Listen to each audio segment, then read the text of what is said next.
विषय इंद्रिय संयोगादग्रे अमृतोपमं परिणामे विषमिव तत्सुखम राजसं स्मृतम्। गीता में योगी राज कहते हैं विषय और इंद्रियों से उत्पन्न होने वाला जो सुख है प्रारंभ में तो अमृत के समान लगता है, परिणामे विषमिव, परिणाम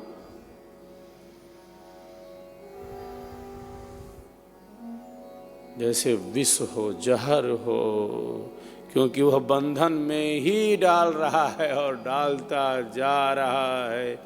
वो बेड़ी में रस्सी से बांधता जा रहा है और इतनी रस्सियों से बांधा है जो ये अनुभव करता है कि बंधन है और इस बंधन से मुक्त होने का मार्ग भी है।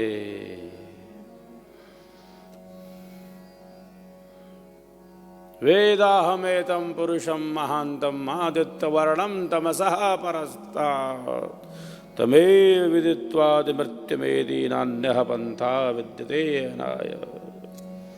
अन्य कोई मार्ग है क्या?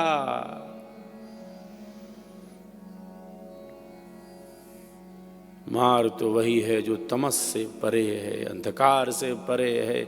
मार्ग तो वही है जो प्रकाश से लबालब भरा है, परम प्रकाश का ही मार्ग है।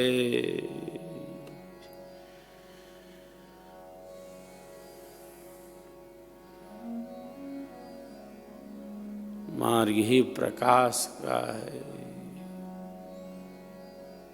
तो जो ये अनुभव करता है कि दुख है, बंधन है,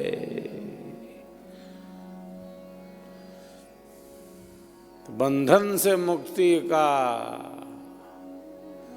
आवागमन से मुक्ति का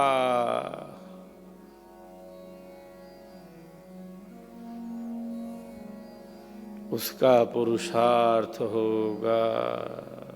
पुरुषार्थियों का मार्ग है, पुरुषार्थियों परम पुरुषार्थ है। संसार में जितना भी ऐश्वर्य कोई प्राप्त कर ले, धन संपत्ति जमीन साम्राज्य कुछ भी खड़ा कर ले, उस अनंत पुरुषार्थ के सामने वो कुछ नहीं, अल्प सा है। वह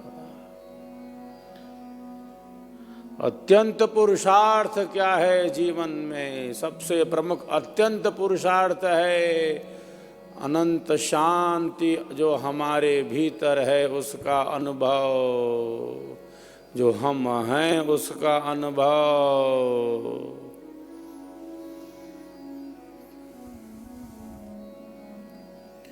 इसीलिए तो बड़े बड़े धन कुबेर कहते हैं धन संपत्ति वैभव मुझे आंतरिक रूप से शांति का अनुभव नहीं कराती। बिल गेट्स कहते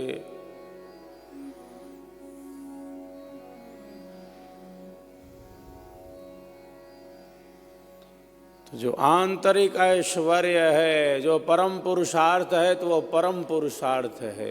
जो परम प्रकाश है वो परम प्रकाश है।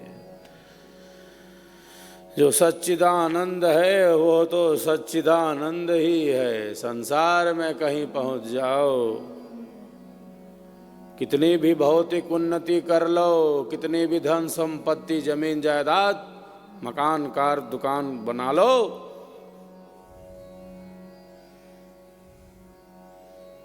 आंतरिक स्थिति अगर अच्छी नहीं, आंतरिक स्थिति अगर श्रेष्ठ नहीं, तो शांति का अनुभव कहाँ है?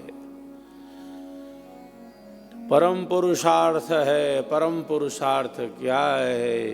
परम पुरुषार्थ है अनंत आनंद का अनुभव, परमानंद का अनुभव, अंतःकरण की शुद्धि परम पुरुषार्थ है। परम लक्ष्य की सिद्धि परम पुरुषार्थ है। जीवन जो है उसका अनुभव परम पुरुषार्थ है।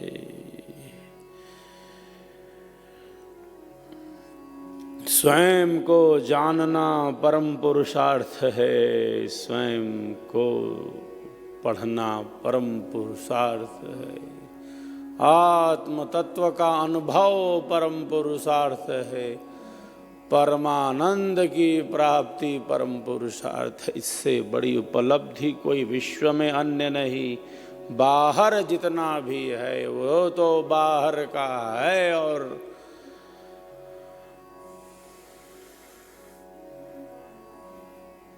बदल रहा है। वो सब संसार के सब विषय दुख रूप हैं।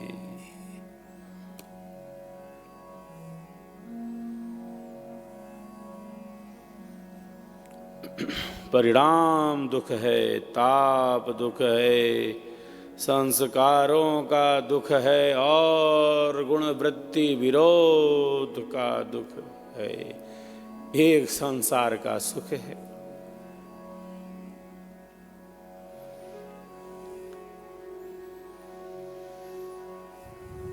एक सुख है और इसमें तो चार प्रकार के दुख मिले हुए हैं, लेकिन हम बस ढूंढते हैं वही। ऐसा मिल जाए, वैसा मिल जाए, अनुकूलता चाहते हैं, सब हमारे अनुकूल हो जाए, ऐसा कौन जरूरी है। अनुकूलता, प्रतिकूलता, लाभ, ये हानि, ये जन्म और ये मरण, ऐसे बहे जा रहे हैं।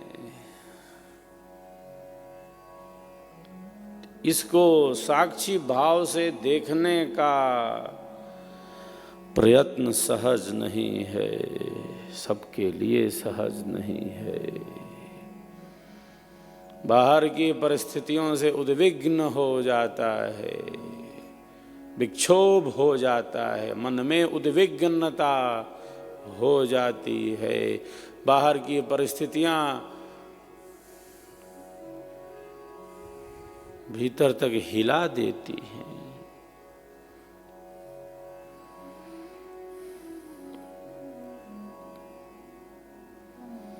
मूलतः संसार दुख रूप है, विषय इसके। तभी इससे मुक्त होने का, इन बंधनों से मुक्त होने का पुरुषार्थ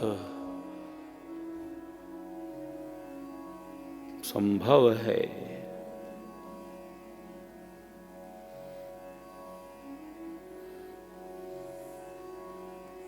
जिसके लिए शरीर ही सब कुछ, संसार ही सब कुछ, ये भोग ही सब कुछ, ये पदार्थ ही सब कुछ, तब क्या बात ही खत्म, कहानी खत्म।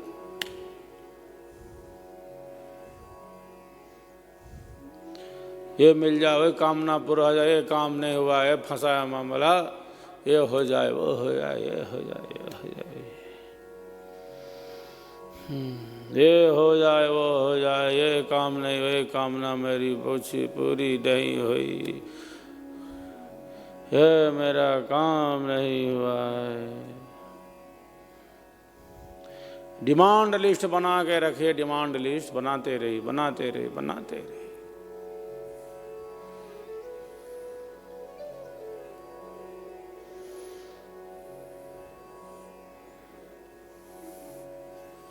ऐसा नहीं हुआ, वैसा नहीं हुआ, ये क्यों नहीं हुआ। संसार के भोग शांत नहीं होते और न होने वाले हैं। नदी तो बहती जा रही है और ये नदी बहती जाएगी, ये नदी रुकने वाली है क्या? नदी रुक जाएगी। नदी जब समाप्त हो जाएगी तब मैं नदी पार करूंगा क्या? नदी जब समाप्त हो जाएगी तब। चल रहा है ये प्रवाह, ये चलता जा रहा है, प्रवाह चलता जा रहा है। अभी तो ऐसा है, अभी तो वैसा है, अभी कैसा है, अभी जैसा भी है और कैसा भी है, बाहर जैसा कैसा तैसा है,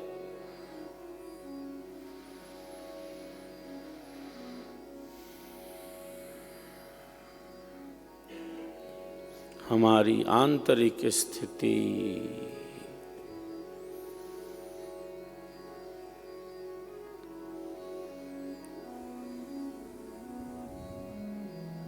हमारा लक्ष्य,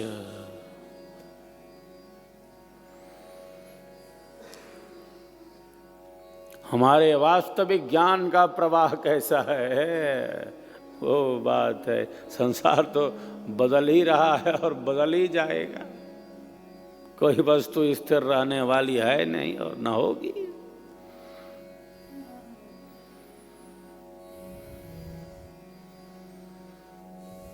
मित्र प्यारे सोच देखो, विश्व में क्या नित्य है, दृश्य जो भी चित्र भासे वह सभी अनित्य है। जो आज देखो कल नहीं, जो कल रहा सो अब नहीं, प्रकृति का यह खेल है, क्षण क्षण बदलता सब सही।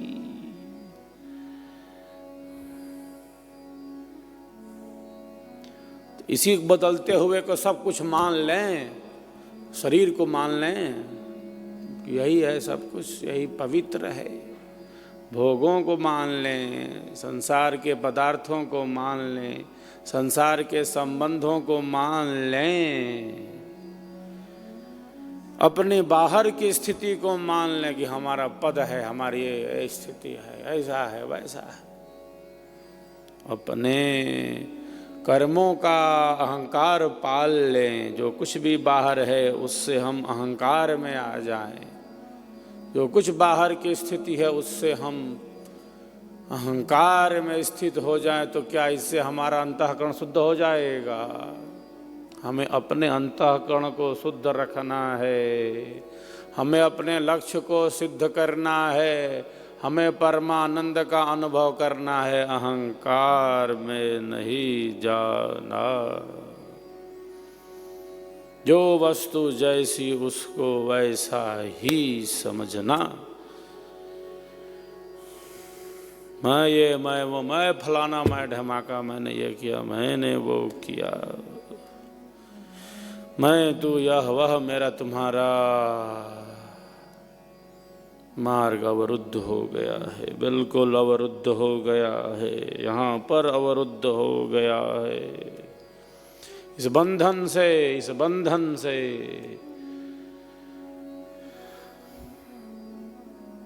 इस दुख रूपी बंधन से, इस अहंकार रूपी बंधन से, इस मिथ्या ज्ञान रूपी बंधन से, इस असत्य रूपी बंधन से मुक्ति के लिए पुरुषार्थ नहीं चाहिए, परम पुरुषार्थ चाहिए, सामान्य पुरुषार्थ नहीं चाहिए। संसार का वैभव नहीं है, इसके लिए परम पुरुषार्थ चाहिए। सांसारिक धन नहीं कमाना है, ये आंतरिक धन है। आंतरिक धन कमाने के लिए बहुत परम पुरुषार्थ चाहिए। अपने अंदर ईश्वरीय गुणों को स्थापित करना सामान्य नहीं है, ये सहजता के दिव्य गुणों में स्थित होना सहज नहीं है। वाणी का विषय नहीं है। जब हम अपनी चेतना को इसमें स्थिर करते हैं तब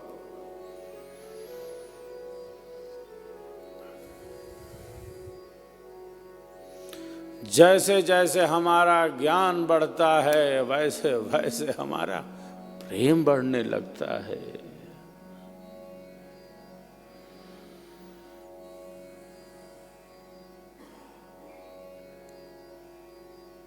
तो जो चीज जैसी है उसको वैसा ही जानना।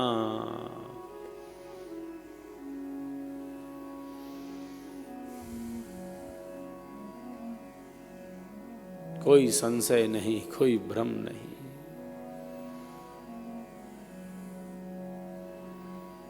और उसके अनुकूल जीवन में गतिमान रहना,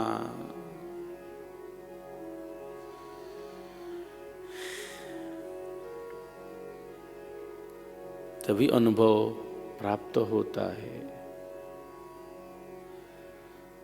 अंतर्मुखिता होती है। नहीं तो वृत्तियां बहिर्मुखी है और बाहर ही बाहर दौड़ते रह जाते हैं, कामनाओं के साथ ही बहते रह जाते हैं। कामना पूर्ति सिद्धि हो तो ठीक है, मैं कहता हूँ, कहता रहता हूँ। कामना पूर्ति हो तो ठीक, ना पूर्ति हो कामनाओं की, इच्छाओं की पूर्ति ना हो तो और अच्छा समझ लेना, तो मार्ग बदल देना। कामनाओं से मुक्ति का मार्ग सोचना, फिर वह कुछ और चाहता है, वो लक्ष्य सिद्ध करना चाहता है, इससे ऊपर उठाना चाहता है। जो मिटने वाला है इससे ऊपर ले जाना चाहता है, जो अविनाशी है वहां स्थित करना चाहता है, चेतनत्व में ले जाना चाहता है, जड़ता में नहीं।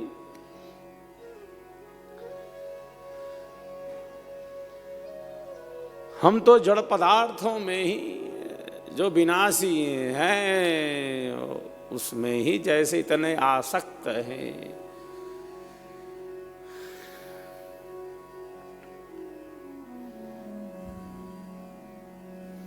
हमारा मन उन्हीं कामनाओं में तो बंधा है प्रायः। नहीं हुई पूर्ति तो कोई खराब बात है? अरे बहुत अच्छी बात है, कोई खराब बात है क्या? हो गई पूर्ति तो ठीक है, नहीं पूर्ति हुई तो और बहुत ठीक है। मार्ग बदल लो फिर।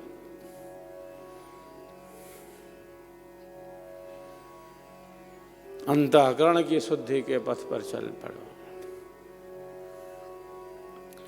दुर्लभ शरीर का, नासवान शरीर का उस अमृत तत्व की प्राप्ति में उपयोग हो जाए।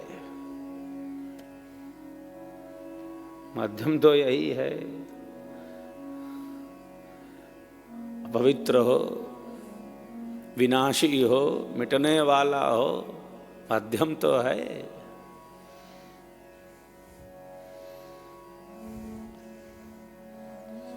बस इसका ध्यान रखते रहना है, किस लिए कि लक्ष्य सिद्ध हो जाए। और क्या, शरीर संसार भोगों और पदार्थों के लिए तो नहीं, अहंकार बढ़ाने के लिए तो नहीं।